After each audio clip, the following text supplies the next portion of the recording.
When you have a crush on a girl and you want to impress her, you want this girl of your dreams to give you a good score, right?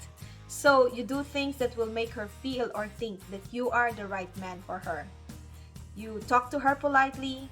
You do things a gentleman would do, like opening the door for her, carrying things for her, hoping that she will give you a good score. If not perfect, close to 10 out of 10. I hope everything in life is as exciting as dating, but life is not all elating or thrilling such as this. It is actually full of challenges.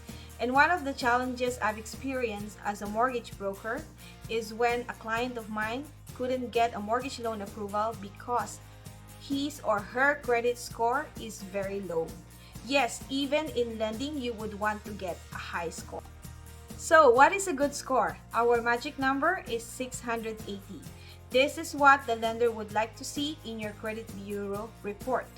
So, our tip for today is how to get that 680 score or higher.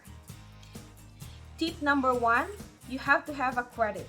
It is a misconception that if we don't have a credit, you are better off. Because, hey, Mr. Lender, I don't have a credit, I don't need it, so I'm good at managing my finances. That is not the case here in Canada. If your credit bureau report is empty, then there will be no basis at all on how you manage your loans. Tip number 2, do not maximize your credit limit. Remember how I asked you last week to list down the current loans that you have and the balances? I want you to add the credit limit next to it. For example, my Visa card, I have a balance of 2,000 and my credit limit is 5,000. Do not maximize it. And ideally, you should only be using 60 to 75% of your credit limit. So if you are maximizing it, it gives an indication that you are totally dependent to your credit and will lower your credit score. Tip number 3, do not miss a payment. Take note of your due date or set a schedule, or even better, set up a pre-authorized debit so you won't miss a payment.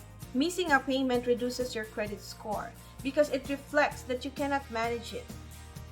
Lenders look at this history. This gives them an indication whether you will handle the mortgage payment right or not.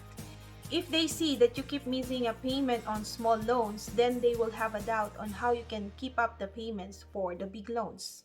There are more factors affecting credit scoring, but these are the main ones and the most, common mistakes. So if you need to know more about this, just send me a message and I can send you my full article about this. Thank you for watching and see you again next week on Charen's 2-Minute Weekly Tips.